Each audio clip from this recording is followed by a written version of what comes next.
Good evening, you guys. It's Melinda.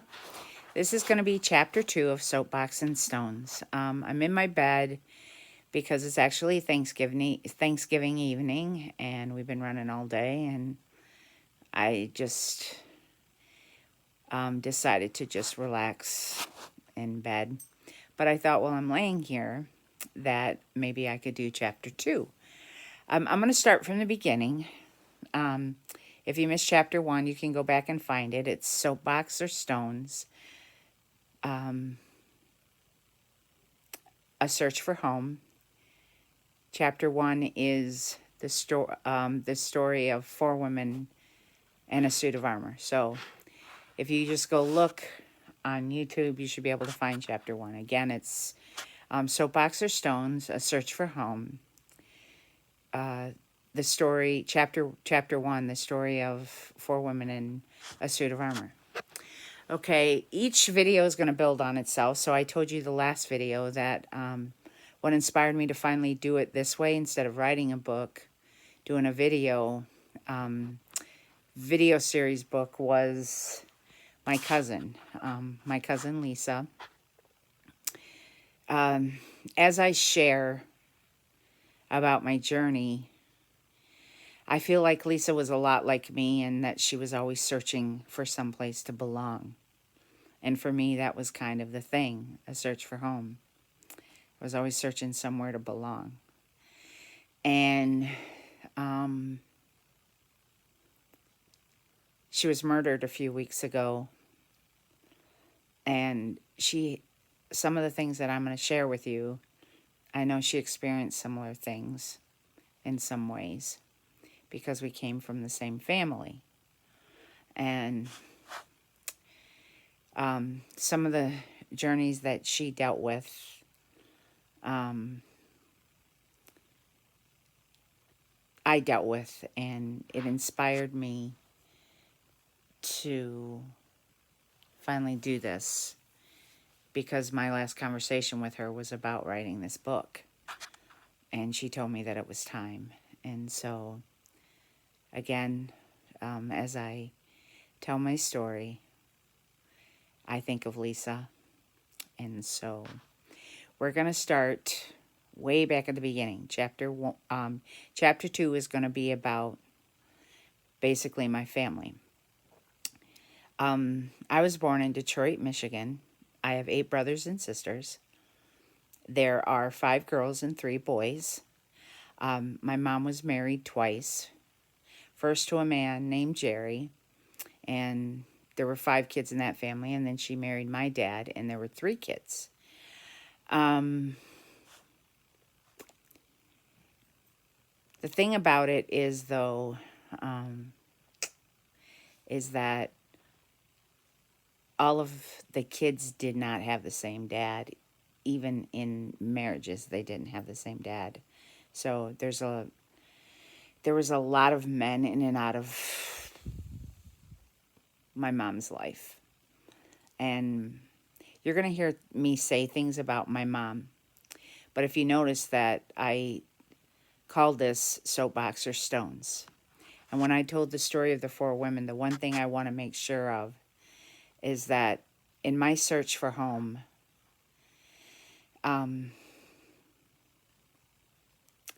I did a lot of judgment on value and purpose in my life, in my family's lives.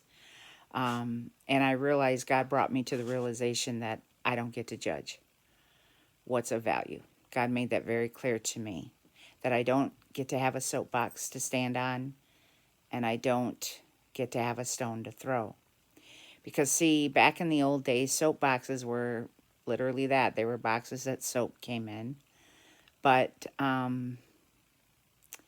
people used to flip them upside down and stand on them to say their piece, to be heard. And stones are a funny thing. They can be used to be built up.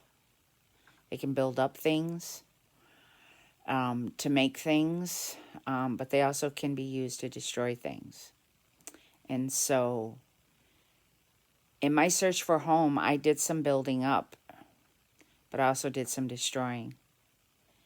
I did some sanding on soapboxes, but I've also had those soapboxes break under the weight of my own hypocrisy. So I don't know if by the time I'm done with this, if you're going to necessarily like always what you hear, but I will always be as honest as I can be with trying my best to honor those around me. And it's a difficult line, which is what Lisa and I had talked about in the cemetery that day at my aunt's funeral. We talked about, without talking about it, how hard it was going to be to share my story because there would be people that I would be hurting. And I don't want to hurt anybody, but unfortunately, my story overlaps with theirs, and things were done and said that I have to be authentically real about. And so I'm going to speak as much from my perspective as I can and leave the rest to the Lord. But as I said, I'm from Detroit, Michigan. I have 8 siblings. There were 5 girls and 3 boys. I'm the third youngest. As I said, it was my mom's second marriage. And my youngest memories are of a house it was called Lemay in Detroit. And we lived mostly in the ghetto, often off of Jefferson Avenue, but we actually made it up to some nicer places as I got older. Like, we made it to Madison Heights and Hazel Park, and those are better, and even Pontiac, Michigan, those are better than where we originated from. But this house on Lemay, I don't remember much about it, but what I do remember about it isn't good. When I got older, after I came to know Jesus Christ as my Lord and Savior, I went through some really serious heavy-duty counseling.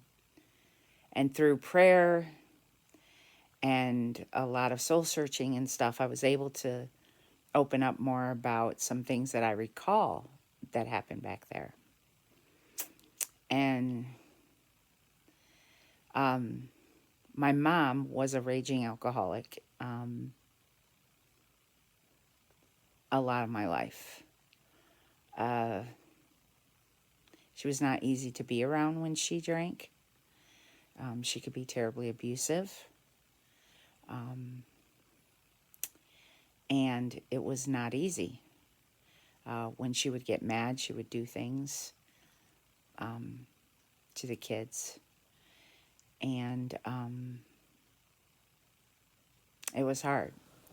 So I'm gonna bounce around a little bit, but hopefully by the end you'll be able to follow me. So we're gonna start with this house in Lemay. After I got older, I remembered, I had memories of this house, of being a little girl, 2 or 3 years old. And I remember there was a hallway, and I remember going down the hallway, and I remember going into the bedroom, and there were cribs there, but there was also a closet, like a little cubby in the closet. And I remember going in there and hiding. I hid a lot in there. But as an adult, when I went back and started thinking about it and praying through it, I realized in that closet was the first place that I learned how to hate myself. And when I had prayerfully went back and had this deep counseling, I could see in my mind's eye, when I looked back, I could see in the spiritual realm of what was happening then, that there was a darkness, a demonic, that was attaching itself to my life in as much as the way that I thought. That I was always in my head telling myself how worthless and useless I was. And I remember sitting in that closet and just feeling like in my head being told over and over again, you're worthless, you're nothing. And just how bad I was. And I remember accepting that that was truth, even as young as 3 years old. I remember accepting that as truth because I believe that I was. And so that's kind of where my self-loathing and self-hate had started, was in that closet. And as I got older and once I got saved, I realized that through the power of the Holy Spirit in me, that I had the ability to rebuke those lies, that my identity was found in Christ. And if you remember from my first video, I talked about the value and purpose of those women, and that it wasn't found in their sin. It was found in whose they were, not who they were, and their identity. Well, my identity was found at this moment in just the worthlessness that I felt that I was. And it was reinforced around me by how my mom, when she drank, treated my dad at the time and my siblings. And it was hard.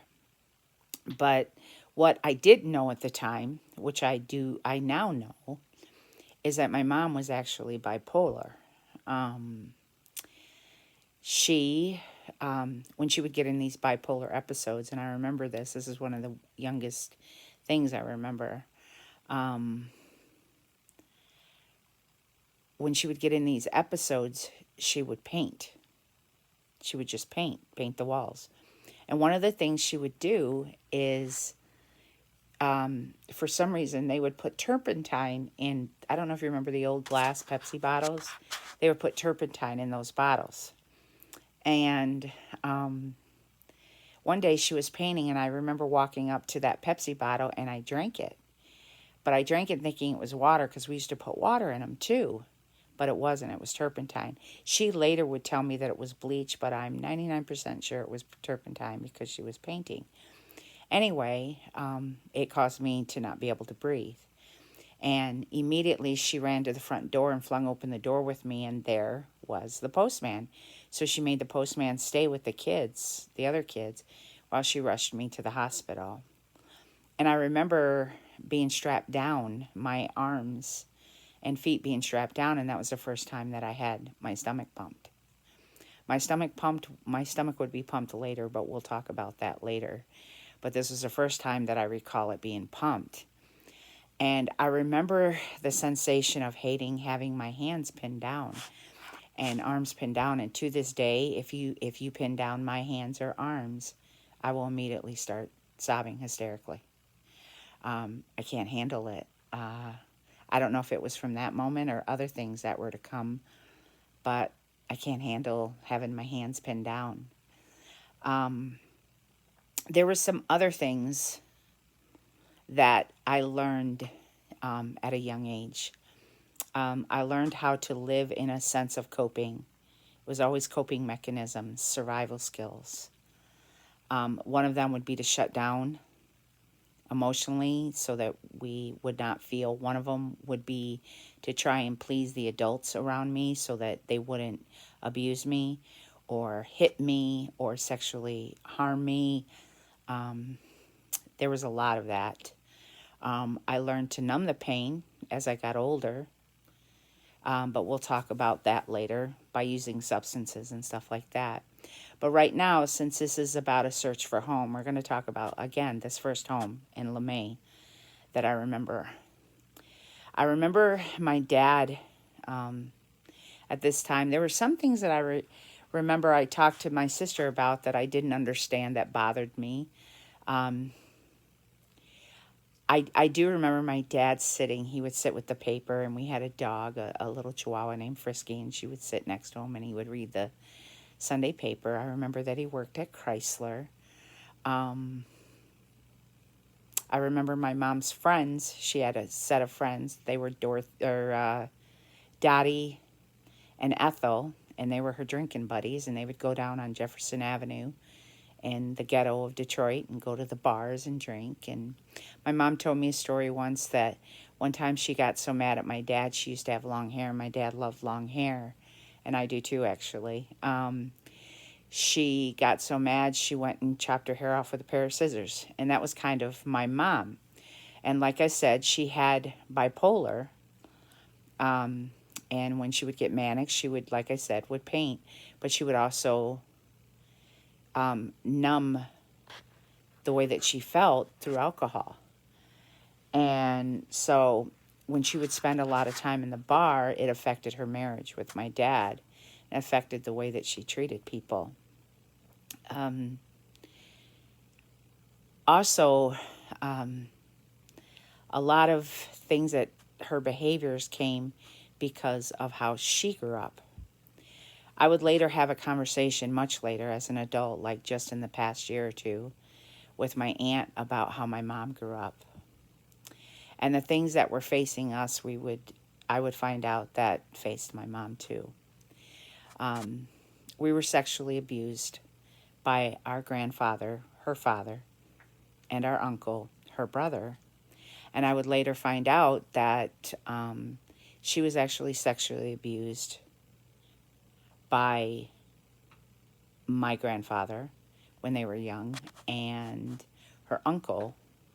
My aunt told me that back in the hills of Kentucky, because my dad was from Tennessee and my mom was from Kentucky, back in the hills of Kentucky, my aunt and my mom would hide up in the attic when my grandfather would drink because he would try to hurt them.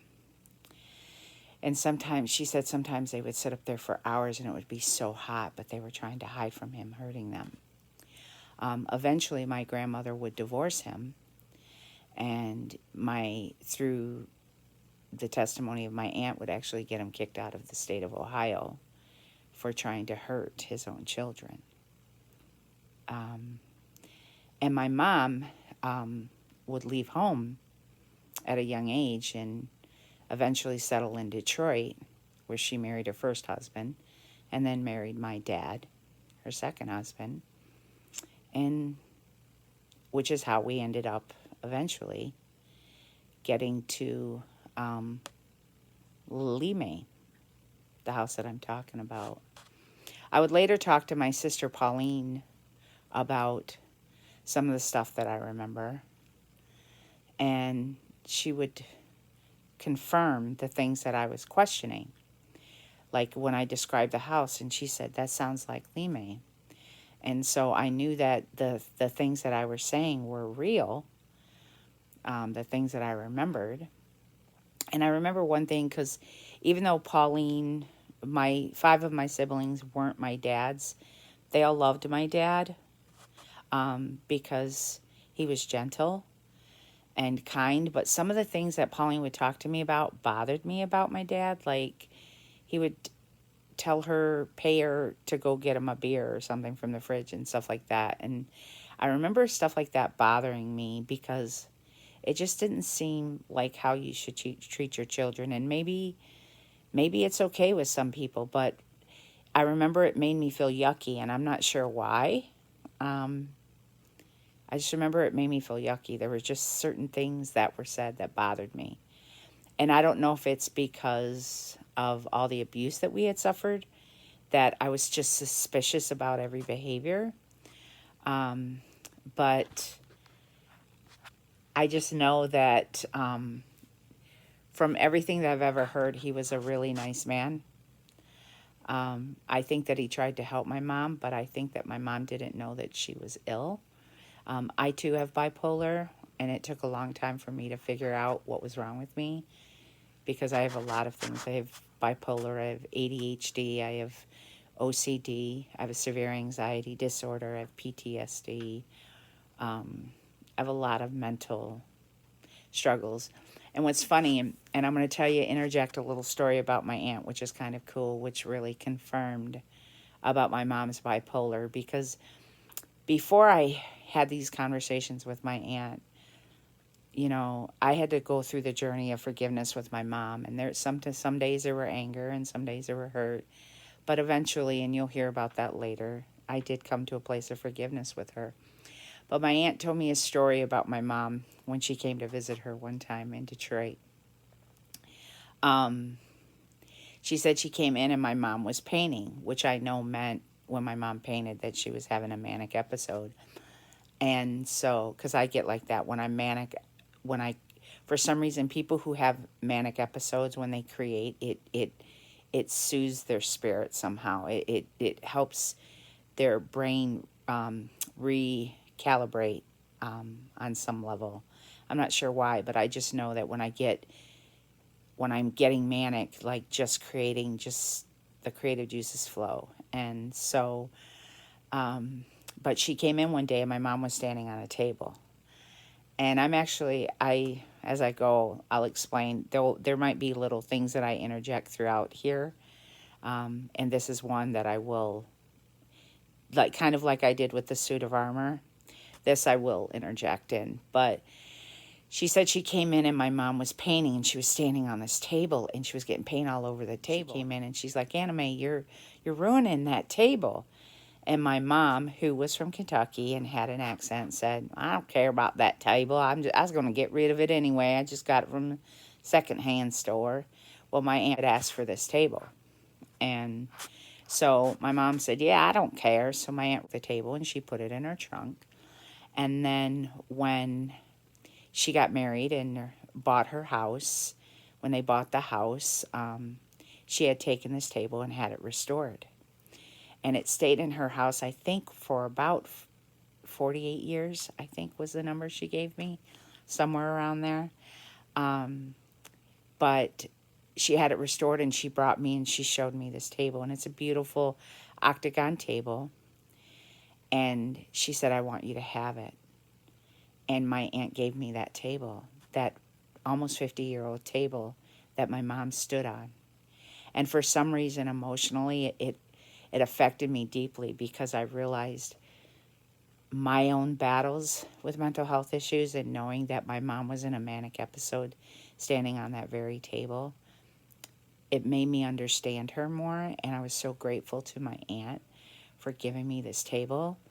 And I brought it home and I put it in my basement, and I love that table.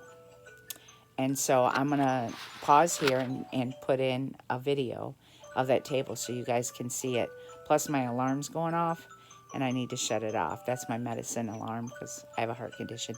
But I shall return. I promised, I told you I would. That's the table that my aunt gave me. That was nearly 50 years old. That she had restored. That my mom was standing on when she had a manic episode. Okay, on with the story. Beautiful, right? Yeah.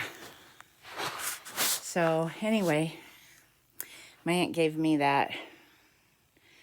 And I think it's pretty amazing and pretty awesome to have that piece. And what's funny is I had told you guys in chapter 1 how much I love to restore furniture.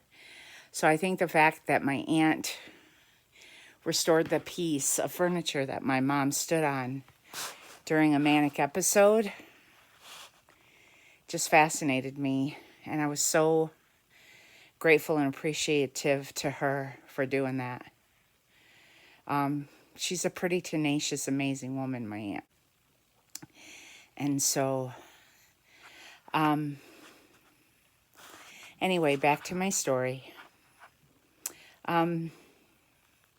That's about all I remember from Lemay or Lemay.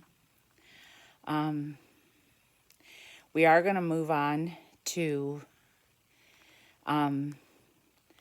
Soapbox or Stones, A Search for Home. This chapter 2 has been about Lemay. We're going to move on to Hull.